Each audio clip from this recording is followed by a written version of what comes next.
Welcome to the underground. Apparently, through an odyssey of darkness, there's always light at the end of the tunnel. So they say. But sometimes there isn't. So what is the underground? Is it just a map of the London Underground? Or is it something else? So look carefully what it says. Code: meet me at Notting Hill Monday 3 p.m. Casual dress XID. XID is the signature to let the person know that it's actually from me. Notting Hill, of course, is not Notting Hill Gate Tube Station at all. That is a pre-arranged redirection point, a diversion to deflect the hunters. So if I say to Miss T, for example, meet me at Notting Hill, she knew that it was code to meet me at a specific location on Hyde Park in London, in a very secluded area. The underground can be applied to just about any city, any location, anywhere on earth, in actual fact. And that's the beauty of it. Of course, it all relies on trust. And at some point, someone will always betray you. It's simply human nature. Live with it. But why make it obvious? Why send somebody a coded message saying, meet me at that beautiful, secluded area that we meet at usually on Hyde Park? Well, that's just asking for it. It's nonsense. Meet me at Notting Hill Gate, however, is something entirely different. If somebody intercepts that message, they'll be watching for Notting Hill Gate, won't they? A mile and a half away, diverting their resources, wasting their resources, ensuring that the hunted stays at liberty. And that's the whole purpose of the underground. And I'll explain it in greater detail later. It's not infallible, but it is absolutely necessary to use this system. And by doing so, oh yes, you can stay at liberty for quite a time. In the most surveillance saturated city on earth, I know I've done it. So join with me now. Let's go on a little tour of the underground, some of the places I visited between 2016 and 2019. Notting Hill and Hyde Park, London, June 2016 in the underground. Very interesting experience. York, November 2017. Headingley, Leeds, December 2017. Newquay, May 2018.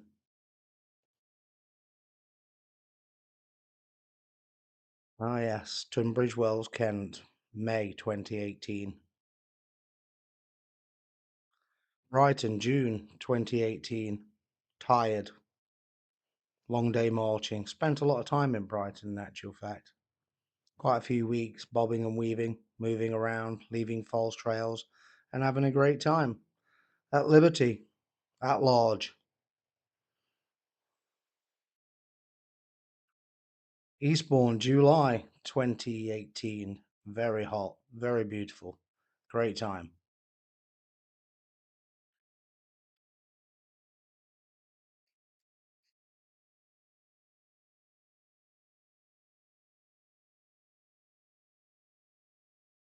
Back in York, August 2018. After being hunted in East Sussex. Gave them a slip in London. Moved up to York via Leeds. Overnight stay in Ilkley, West Yorkshire from York, leaving another false trail. Very interesting time. And in the tent at Crown Point in Leeds after a hard, cold night in March 2019.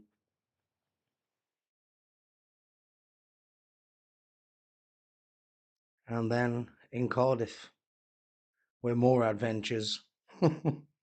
What a time that was, Cardiff, yes. Bobbed and weaved all over the country from there. And then back to Cardiff. And the lovely Lelucia meeting me in Southampton under the noses of the hunted. She was a very brave woman to do it, and I respect her for it.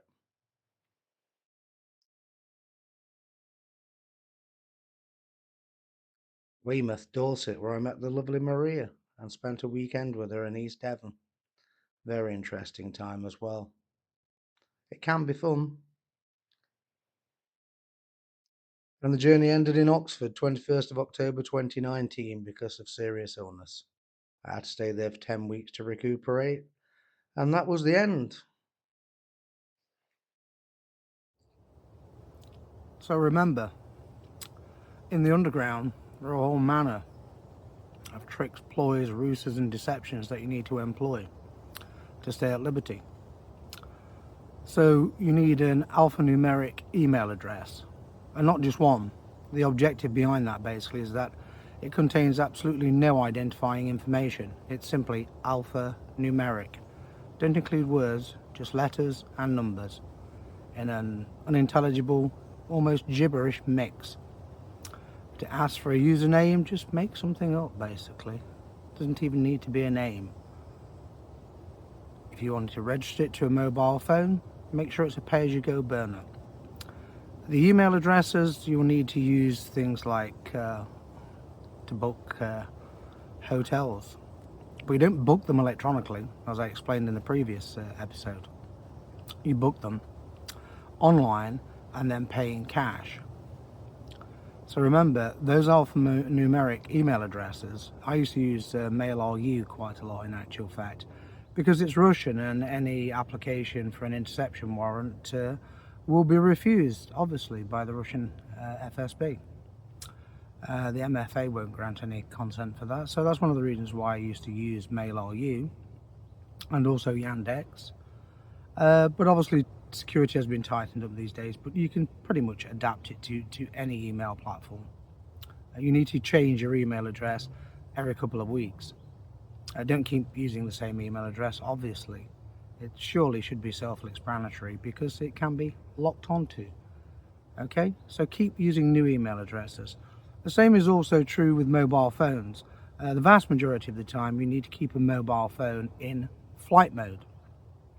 Best to use at least a dual SIM card phone basically, and interchange between networks frequently each day, including taking out the SIM cards and putting them in different slots so that each time you do that, that SIM card is then connected to a different IMEI number.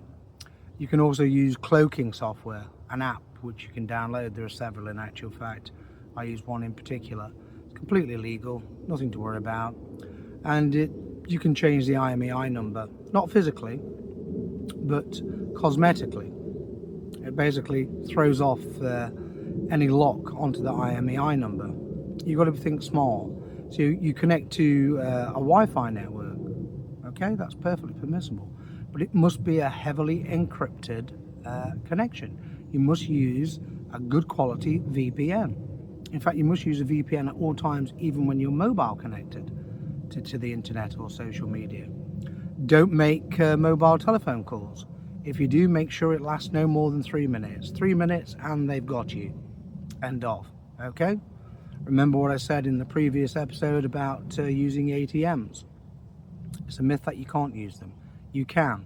Just use it properly, following the advice that I gave in episode 1. So pay-as-you-go burners, yeah, absolutely. You can have 1,000, 1,000,000. Nothing anybody can do about it. They can raise suspicions and say, oh, this looks really shady. Well, then if it's really shady, why sell them? They're on the market. They're there to be purchased, aren't they? Buy your top-ups in cash, obviously. And every few months you'll need a new device. So you just need to go to somewhere like Argos, for example. Buy the new device in cash, sell the other one, new IMEI number, new device. Keep them guessing the whole time, basically. Yes, I know, it's costly. But being on the run, maintaining your liberty is costly. It comes at a price. It's not free. You're fighting for freedom, for liberty, but it doesn't come free. Absolutely not. It will cost you in a whole number of ways, as you will discover if you ever have to go into the underground. I don't regret going into the underground. It was absolutely the right thing to do on all 3 occasions that I did it. Otherwise, I wouldn't have done it. So therefore, I have no regrets. I feel no need to apologize to anyone. So remember these techniques. You know, these are essential security procedures that you must follow at all times. If you become lax, if you become sloppy, lazy, then that's when you'll get caught. And remember, we always make mistakes. I made a classic mistake one very stressful hot day.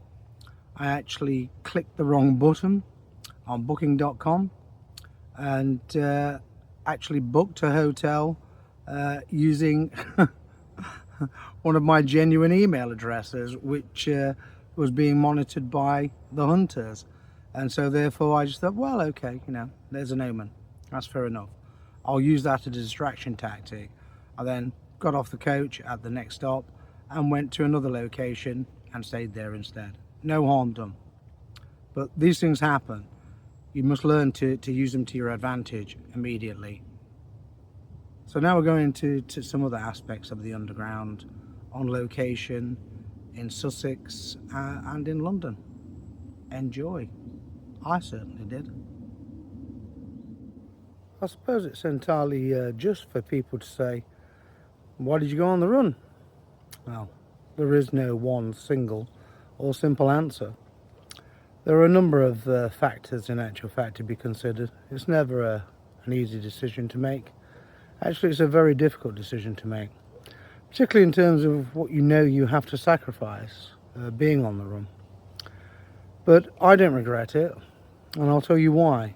Because I felt, given everything that I had to weigh in the balance at that time, it was by far the best decision, and that's why I did it. I wouldn't like to have to do it again, but there you go. That's just reality. The next scene, of course, will show you a video that I made on the 3rd of July 2019 in Weymouth in Dorset on the seafront.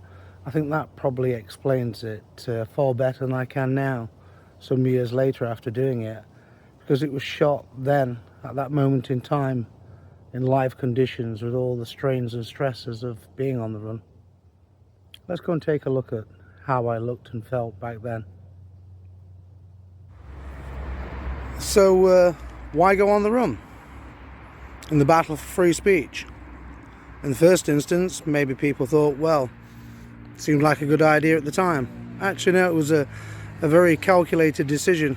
It took much agonising on the evening of the 11th of September 2017, and I've been unlawfully at large, as it were, ever since, and I intend to stay that way. It was a very difficult decision to make, knowing that I was leaving my elderly mother behind, who depended on me for support, and also the woman I loved, Lisa Brown. But this decision had to be made. There was no alternative. They had threatened me with murder in HMP Nottingham, and the courts knew about it, the judiciary knew about it, Her Honour Nirmal Shant QC knew about it, and she did absolutely nothing. The evidence was damning, and still they expected me to turn up and walk straight into their ambush, where I would disappear forever inside their evil, corrupt prison system. I refused to do it. My fiancée, Elizabeth, was absolutely livid with me, distraught, broken. She very shortly had a nervous breakdown and had to rebuild herself. I stayed as close to her as I possibly could to help her, but in the end it was to no avail. Our relationship failed. It was a very sad thing. It hurt very deeply, but it was a sacrifice that I had to make, not out of malice, but because it had to be done. I had to complete what I started. The politicians, corrupt politicians, and their corrupt thug police have turned this country into a Soviet-style police state in which they are persecuting thousands of patriots and nationalists and Brexiteers. We can barely say a single thing in the public domain without fear of arrest or being banned from Twitter and Facebook. I've been banned from all of them several times, and now I have a permanent ban on both. And for what? Because people don't like my opinion. So what? That's just the way it goes, isn't it, in a so-called democracy, that everyone should have the right to freedom of expression. You have the right to freedom of expression.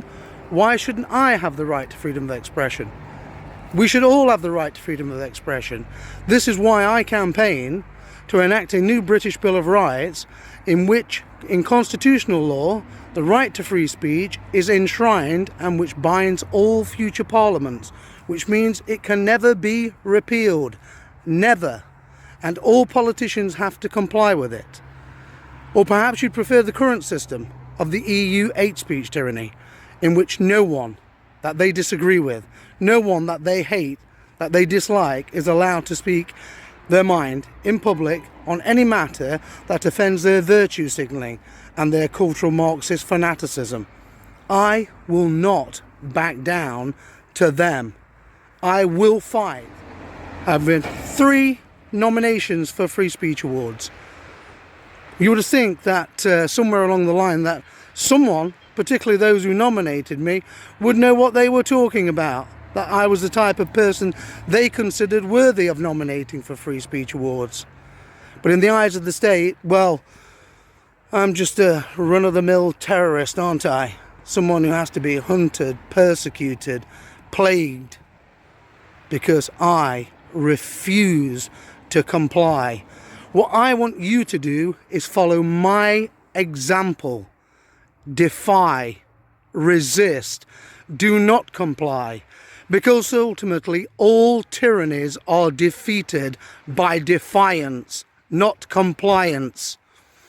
And of course there are other benefits of being unlawfully at large, as it were. As you can see, the scenery is pretty spectacular. Sun's just about to go down. Just as the sun is about to go down on this tyranny, we are winning, but we must redouble our efforts now. We must do it now. They're worried, and they know we can win. But what we have to do is have the legislative framework in place to dismantle their tyranny forever. Well, I hope that previous scene, shot on location in the field in Weymouth in Dorset in July 2019, explained the exact reason why I did what I felt I had to do. Regret is irrelevant, it doesn't even enter into the equation. So let's move on from that, shall we, and discuss these overriding issues about the underground. First of all, you might ask and wonder why this particular scene is being shot with infrared camera. Well, all I can say basically is that it's to conjure up the proper imagery of what the underground is like. It's a dark place. There's no 2 ways about it. There's no excusing that fact. There's no way to dismiss it. I can't pretend otherwise. You know, there can be times of great fun, great excitement, but you know, the underground really is a dangerous place. It's a place that we enter of our own volition, really. I did. I'm not complaining about it. I don't whinge about it in any way, shape or form. I did what I did because I felt it was the right thing to do, and therefore I don't regret it. I have no apologies to make to anyone. So anyone who thinks they need an apology, well, you may as well just get back to reality, because there are no apologies forthcoming ever. So the real issue of the underground is this. There's this thing called trust. And that is the one thing that you must never do. You must never wholly, fully trust anyone in the underground. That will lead to your undoing. It certainly did lead to my undoing on a couple of occasions. I trusted a couple of people who just turned out to be absolute snakes, treacherous, backstabbers. Total self-preservation dominated their lives, but I had to trust them. That's what I told myself. I had to trust them. I had to take the risk of trusting them for political reasons, and that was a huge mistake on my part. However, having paid the price of trusting these snakes, I recovered from it. I bounced back and went into the underground for over 2 years and 1 month. the third time. And on that occasion, I discussed it prior to setting off with my former fiancée, Elizabeth Brown. And she was very vehement, adamant, about it. Whilst it was deeply upsetting for her, she was quite clear, trust no one. Never trust anyone. Don't tell anyone any information that could reveal what your true purpose is of being in any given location at any moment in time. And I adhere to that principle wholly, 100%. Having learned the lesson of being bitten by snakes twice, one of which was very, very destructive experience, but it failed ultimately to destroy me. I did bounce back. But, I learned from that experience, and that's the whole purpose of this particular aspect of episode 3, is the issue of trust. I'm afraid to say, there are very few people in this world anyone can trust in any capacity, in actual fact, and certainly not whilst on the run. My advice is trust no one. So wherever you go, you have a legend, as the intelligence services call it. You basically make up a reason as to why you're there. Of course, retain your real name, your first name. I never called myself anything other than Simon. I didn't give my surname away to anyone, in actual fact. What business was it of theirs? I remember an Australian guy I met. Was a very nice chap, in actual fact. And his name was Nick. I won't mention his surname either. And he was from Melbourne. And we met at a cheap hotel in York where he was staying. He was looking for work and accommodation in the city.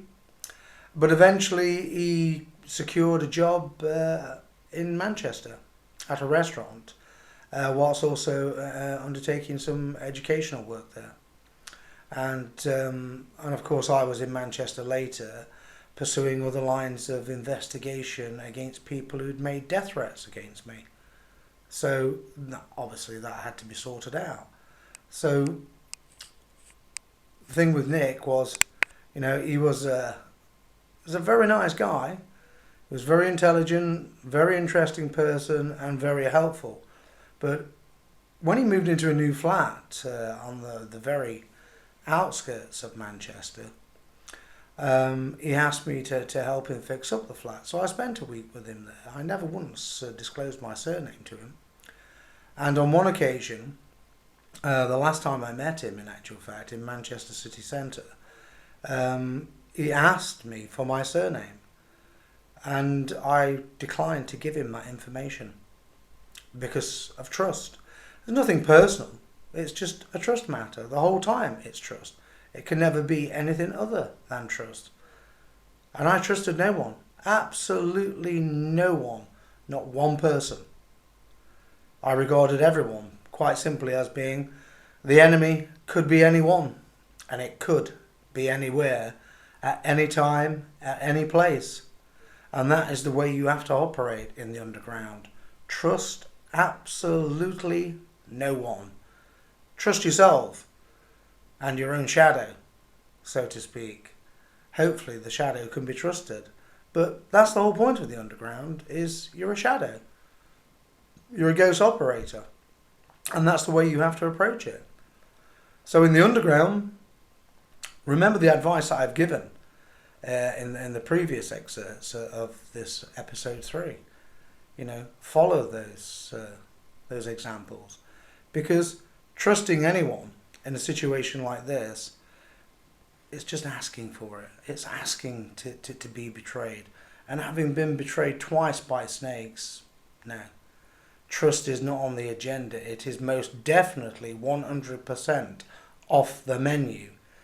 You need to be the average guy, the run-of-the-mill type of person, the grey man, someone who attracts no real attention whatsoever, even though at times you will encounter people and you will raise the hackles of their suspicion. Don't react to it angrily, don't be nasty about it, be subtle, palm it off, and then move on. It really is that simple. Once someone has become suspicious about you, it's time to go. I remember meeting a woman in a hotel in York on Micklegate Bar, and she announced to me in the opening ambit that she worked for the local government authority. She was a civil servant, and she said, and this was in November 2017, and I'd only really been on the run at that time for less than 3 months. And she said, you think you're safe here in this city, don't you? She said, but you're not safe. You know what the city's famous for, don't you? You know what the city's renowned for. She never said. I guessed what it was. She said, you need to leave this city immediately. Stay away from this city. Go. And she left a final warning. She said, your relationship with your partner, she says, it won't last. She says, and when it breaks down, you two will be at odds with each other for a very, very long time to come. All of that proved to be the case. Yes, absolutely. They're the sacrifices of being in the underground. I'm not complaining about it. That's just the way it is. What can you do? You just have to bounce back. As always, you have to recover and get back onto a proper setting. And having got back onto an even keel, so to speak, I just got on with it. I approached everything as almost humdrum, matter of fact, basically. But whilst it looked to other people that I was largely switched off, believe me, I was absolutely switched on. Razor sharp the whole time. As I said in the previous episode, when you've been in the field for so long, you become so razor sharp. Your sixth sense becomes so greatly exaggerated, it's almost like being a meerkat. And this is the best advice that I can give to anyone, is stay sharp, stay wide tight, but don't ever give off the appearance of being anxious and evasive, because that will create suspicion in a whole raft of people, and that's the last thing that you want. Be calm. Being smart is all about being calm. You can't be calm to the extent that you're just completely and utterly switched off and become lifeless like a shark, so to speak. Those lifeless shark eyes hunting. Oh no, you have to be switched on to a certain degree. You have to interact to a certain degree. But the one thing you must never do is go the whole way. Now, I met a really nice woman called Maria in Dorset, Weymouth in Dorset. She was on leave from work and we were staying at the same place. And after 4 days, of being together, she wanted us to get involved in a serious relationship with a view to marriage. And I just thought, wow, this is just astonishing. Absolutely not. Quite apart from it being just far too quick, far too sudden. I was in the underground. She didn't know. I never let on, never mentioned a word to it about her. What I did, quite simply, was said, that's not the type of thing that I'm looking for. I broke it off quietly, politely, and went to the coach station and got on a coach to Cardiff. And that was the end of that. Nothing malicious, no malice at all towards Maria. She was a lovely person in actual fact. But I guess that was the closest I ever came to making a serious mistake in the third phase in the underground. But ultimately, we're all human, all too human. And that's the problem with the underground, is what will trip you up in the underground is human frailty, human urges. And no matter how many years you spend in the underground, you must always be mindful of the fact that one day it will come to an end. How and where and why it ends can be entirely up to you. When it came to an end for me, it was because I allowed it to happen. It didn't come to an end because I made the mistake of trusting people. I allowed the hunters to close in on me. Do I regret that? It was the right thing to do because of serious illness. But I didn't give in. I didn't give myself up. I made them reach out and get me. Okay? The issue always is just don't trust anyone. Perhaps best not to even trust your own shadow, to be perfectly honest with you. I mean, after all, joking aside, your shadow is following you every time the sun shines, isn't it?